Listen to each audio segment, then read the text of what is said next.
Anak ramai, kenapa bawa semua, kenapa berhenti tepi jalan contohnya. Apa ayat perkataan yang keluar daripada mulut engkau kepada orang yang sedang ditimpa musibah? Seolah-olah kita bersikap bila kau bercakap tu macam nak mengambil tugas malaikat anti rokib, mengatakan kalau tak ada modal korang nak bercakap, kita nak bercakap, sebagai gantinya kita type di ruangan komen, diam itu lebih baik.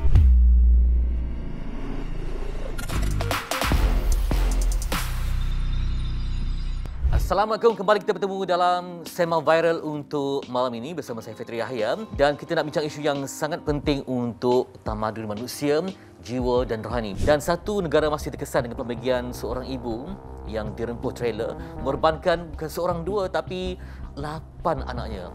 Bayangkan derita ditanggung oleh si bapa dan anak yang masih lagi hidup. Baik, Cik Man, kita melihat ketika ini berlaku, ada pula yang sibuk berbincang hal yang lain. Kenapa tak merancang anak? Kenapa begitu begini?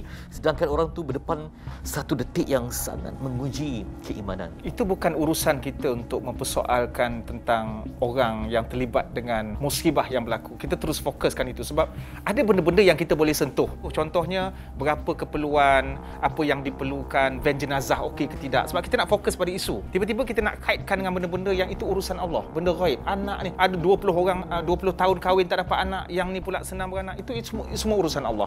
Yang keduanya ialah isu sensitivity. Ada nilai humanism ataupun kepedulian. Bagaimana kita meraihkan dan menghargaikan keadaan seseorang. Sama ada kita melayan dia secara fizikal, kita peluk dia bagi semangat, termasuk juga kita melayan dia secara mental. Apa ayat perkataan yang keluar daripada mulut engkau kepada orang yang sedang ditimpa musibah? Kau nak tunjuk yang kau hero yang membantu ke sampai kau komen-komen, ataupun sepatutnya kau jadi payung kepada dia? Maka sebab tu Nabi sebut dalam satu hadis sahih muttafaqun alaih, Bukhari Muslim, al-muslim man salimal muslimun min lisanihi wa yadihi. Seorang Islam, kalau kita seorang Islam, kalau kau seorang Islam, maka kau mesti selamatkan orang lain daripada mulut engkau sendiri yang berkata yang bukan-bukan, yang melukakan perasaan, dan juga daripada tangan. So ini prinsip seorang Islam, sama ada dia sebagai nak membantu ataupun dia sebagai orang yang memerlukan pertolongan. Itu dia. Dan juga kita terkilan kerana di sebalik air mata yang melimpah bersama dengan hujan, kita tengok ada yang sempat lagi promosi barang, berniaga, komen yang tak sensitif ya. Jadi bila tidak ada wajah, tidak ada identiti, semua orang menjadi seperti iblis ya, dengan kejahatan. Kadang-kadang tidak jahat di mulut tapi jari jemari itu menzahirkan apa yang tersimpan di hati. Sangat kejam komen yang dibaca itu.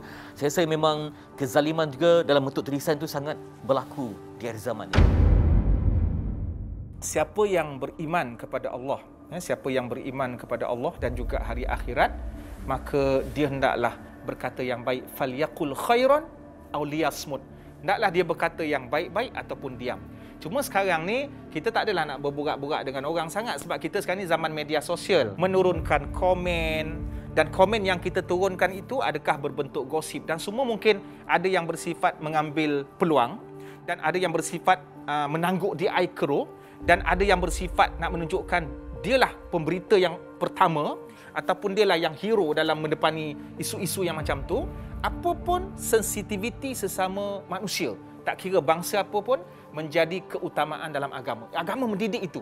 Sebab kita kadang-kadang mungkin kita tak pukul orang lah sampai orang rasa sakit, tapi ayat-ayat yang tertentu, bayangkan contoh kalau keluarga yang terlibat dengan kemalangan tu, dia nak mengharapkan masyarakat bagi komen, okey, selalunya kita bagi komen takziah, semoga tabah. Ini ada yang mungkin akan cakap lain kali ambil perancang-perancang seumpamanya pelindungan inilah akibat.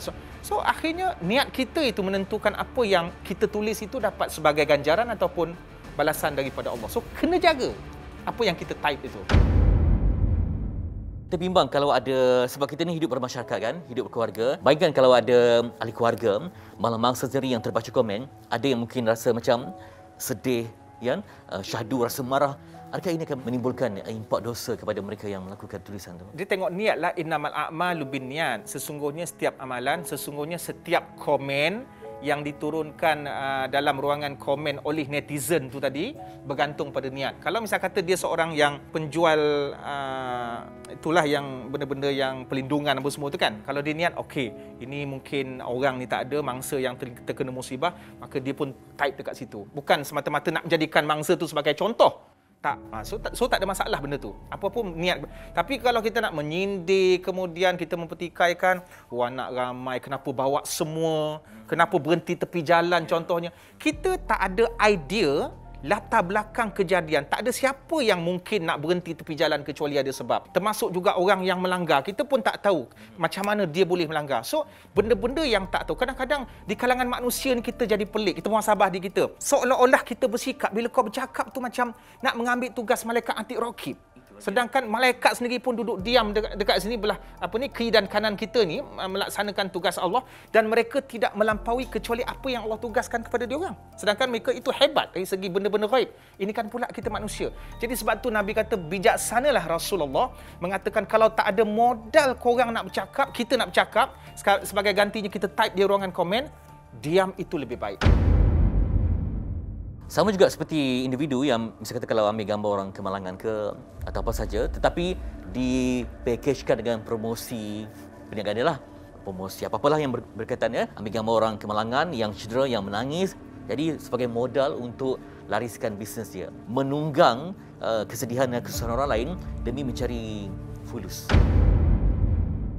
Ketika dalam suasana sensitif, maka mewujudkan sesuatu yang bersifat komersial sudah pastinya akan melukakan perasaan ramai orang. Bayangkan mangsa ataupun keluarga waris korban melihat gambar kemalangan kadang yang tertutup dia dengan kain putih apa semua, tengok keluarga dia ambil gambar, lepas tu ada lambang produk-produk yang tertentu. So dia akan terluka dekat situ, dijadikan sebagai contoh. Maknanya itu untuk kepentingan kau. Kita tak boleh menghalang keluarga mangsa ataupun orang lain untuk bersangka baik dengan kita. Sebab dia dalam keadaan yang tekanan. Kita cuba letakkan situasi kita pada tempat dia. Dan kita pun kalau keluarga kita jadi macam tu pun kita akan macam tu. So, masing-masing boleh cari cara yang lain untuk mempromosi sehingga tidak melibatkan sensitiviti orang lain yang sedang ditimpa musibah. So, benda tu bergantung pada kebijaksanaan masing-masing sebenarnya. Jadi, di mana kelasnya untuk kita tadabbur tentang ilmu sensitiviti ini? Rasanya ada yang dapat subjek yang cemerlang, pendidikan Islam, moral, bahasa Melayu, tetapi kenapa bila membesar tidak wujud common sense begini? Kerana ia ada beza antara rasa dan tahu. Seseorang itu dari segi teori okey, mungkin dia hafal, tapi bila rasa memerlukan kau terlibat dalam kehidupan masyarakat dan kau mesti terlibat berpengalaman dalam menghadapi masyarakat, yang akhirnya apa yang kita tulis di atas kertas ketika exam, maka itu hanya sekadar picisan saja, tapi sebenarnya medan peperiksaan untuk menentukan kita sebagai insan cemerlang, bagaimana kita berinteraksi untuk memanifestasikan teori-teori yang kita tulis atas kertas exam itu tadi. Maknanya ketika kita berinteraksi dalam satu-satu kes ataupun isu musibah, orang lain macam mana persepsi terhadap kita. Maka itu sebenarnya keputusan ujian yang sebenar sebagai anggota masyarakat. Bagi promosi perniagaan kan, yang disaluti dengan unsur agama kan, katanya ambillah ibrah kan bagi hadis semua, lepas tu ada gambar keterangan mangsa, tetapi itulah kepentingannya hibah isu sesuatu lah, apa-apa saja produk tetapi digabung jalinkan dengan unsur-unsur yang ada unsur Islami, sedangkan kita nampak macam tidak sensitif. Macam mana tu Ustaz? Ada yang mengambil kesempatan kat atas itu tetapi disulamkan dengan elemen Islami. Kita katakan itu sebagai salah satu dakwah lah. Kita tengok pun majoriti secara asasnya, contoh kalau macam program ceramah kan, penceramah-penceramah ataupun speaker dari semua peringkat jenis-jenis ceramah pun, sepanjang ceramah diorang dari segi kebiasaannya diorang tak adalah nak setiap daripada poin-poin konten tu diorang akan tunjukkan satu-satu. So secara asas zaman Nabi sendiri pun kita menyampaikan qala Allah, qala Rasul, apa yang Allah sebut, apa yang Rasul sebut, maka itu sudah cukup sebagai deep. Tak perlulah kita nak tambah. Tak salah lah sebab kita menggunakan teknologi, tapi dalam aplikasi teknologi jangan ada benda-benda yang terkait dengan sensitiviti orang lain. Tetapi walau bagaimanapun kita beriman dan kita percaya penyampaian secara lisan dengan bukti-bukti dan fakta daripada dua sumber utama ini itu sudah cukup. Kata Allah dan kata Rasul itu paling terbaik untuk memberikan deep dan juga untuk mengenyangkan, menghadamkan kepada telinga pendengar. Baik, terima kasih Cik Man berkongsi ilmu untuk hari ini, dan pada anda semua jangan lupa setiap kali kita nak post sesuatu, nak komen sesuatu, kena timbang tara, kena analisis sebaik mungkin sama ada perlu ataupun tidak kita memberikan komen yang sedemikian. Bimbang melukakan, bimbang meninggalkan, impak dosa yang berpanjangan. Sentiasa muhasabah dan muqabah untuk kebaikan bersama. Jumpa lagi dalam Sembang Viral. Assalamualaikum.